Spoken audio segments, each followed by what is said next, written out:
Welcome back, everyone, to the State Farm Analyst Zone, where G2 Esports once again defeats an LCK team and once again makes it to the semifinal at the World Championship. And it was a 3-0 sweep. And I think when we talked about this matchup leading up to it, a lot of people were thinking it was going to be very hotly contested, best of 5. It might go 5 games. The teams were going to be evenly matched. But it turned out to be very dominating from G2. How come? I think if you look, I think it all comes from the group stage, right? G2 looked kind of shaky in the group stage against Sunning, but GENG dominated the group stage, came out as first seed. But I think G2 in the best of 5 is just a different beast. Yeah, for sure. I think the man in the mid lane just got so much more responsibility in the way they drafted. There was no longer Caps trying to, check jungle camps and, trying to repair a horrible level 1 situation. Instead, he got to focus on himself, and that's the Caps we know and love. That is the Caps we know and love. Very back and forth game, especially this last one, and we finally started seeing some fight out of GENG. We saw adaptations in the draft as well as in game, but it just didn't look to be enough. And Yamato, you said a big issue with what you had seen from GENG was the playing around side lane specifically. There was a lot more going on in the mid lane here, and there was just fights back to back to back. I'm trying to see it, but the camera's in the way. What's going on the screen? They're fighting in the mid lane Fighting right in now. the mid lane? Yeah. Okay, this one. I remember this specific situation because it was right before the Infernal Dragon, and from the get-go, I thought draft-wise, G2 would struggle against the Kindred, but G2 just always find a way to piece it together, and they punished all the mistakes that GENG threw at them. GENG just didn't have the patience to pull it through, and whenever they overstepped, G2 was there to snap at them like a snapping turtle.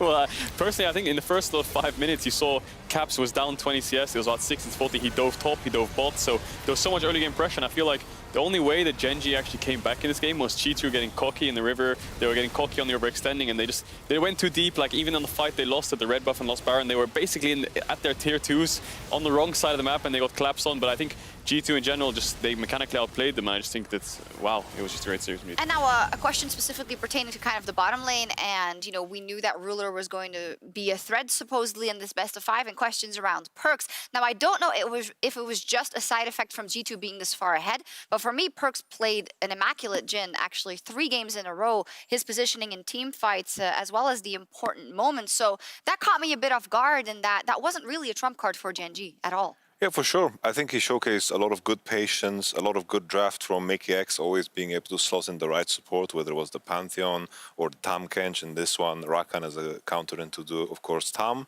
I think this helps a lot to support Jhin and what he wants to do. And Jhin as a champion, even if you fall behind a couple of CS against the Kalista, you're always going to be able to support what the boys in the top side want to do with some bullets from the background. And that eventually happened. We remember that bullet that hit PDD right in the head.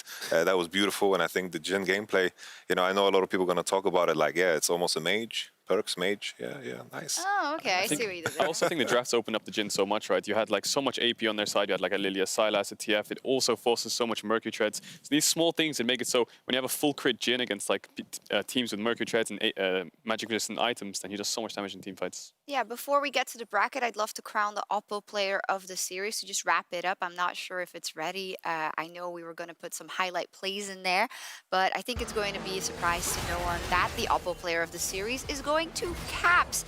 Man, did he turn it on today? Well, I don't know, he was just roaming so much. Yeah, he didn't stomp his lane. Yeah, he was giving up so many creeps, but he just got so many kills on the side lanes, whether it was Sylas or TF. He took the TF ult away himself sometimes. And in team fights, you saw the team fights, right? I did, yeah. Never dying, just completely popping off, one-shotting the backline. This one in particular, I don't know, too much damage. Caps is the type of player that really, is memorable for, all the opposition.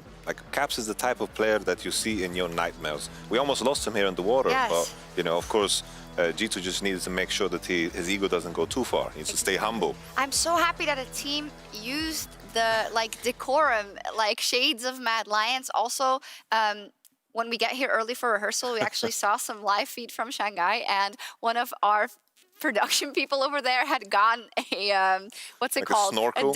A snorkel, and was pretending to swim in it. So we're having a bit of fun with it, but I'm happy that Caps did not fall in. We need him Yep. for we the definitely need him. semifinal. So let's take a look at the bracket, because now we have what was promised and what many fans wanted.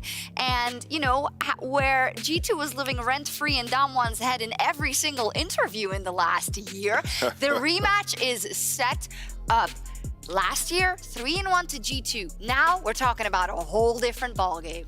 Yeah, for sure. I'm just looking at, you know, the junglers. The whole story was the junglers of this tournament. And I'm looking at SOFM, Karsa, and Canyon. This is a completely different beast from what Jankos got to face up against in this GENG best of 5. So Jankos needs to continue to ramp up, because Canyon has been absolutely on fire. And of course, Damwon and GENG might come from the same region, but it doesn't correlate at all. Damwon is a whole different beast. I have to agree. I mean, in this series alone, Jankos, around level 10 mark, he was always 2 to 3 levels up in the skill jungle matchups and the carry jungle matchups. So when you go against the Karsa and SOFM at Canyon, he might struggle, but there's hope for him. There's good signs of hope in this series. I mean, he did look better than we kind of expected. I think that was also something we talked about. Yamato, can you just quickly wrap up kind of the GENG story of their year, which...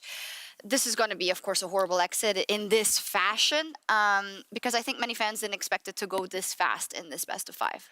I think the tricky thing for GENG always was they had this identity that everyone feared. And I think they were too stuck in the idea of playing what the meta wants them to play, in the sense of, you know, Nidalee playing to topside.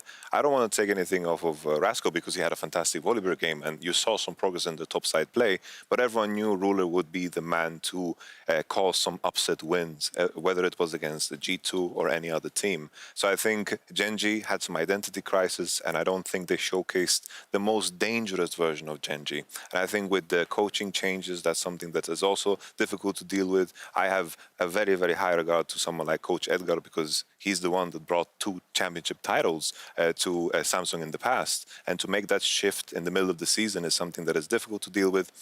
And I think coming into this best of 5, the story of their best of 5 just throughout the year left me with a lot of question marks, and they remain unanswered.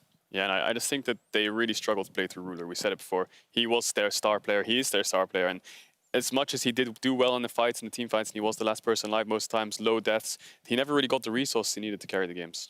All right, and that is the end of the line here for GENG. Our 4 teams remaining: Top Esports, Suning, Damwon, and G2 at the end of the quarterfinals. That was all from us here in Berlin, but we'll be right back with more content with Dash, Wadid, and friends for Worlds Cooldown.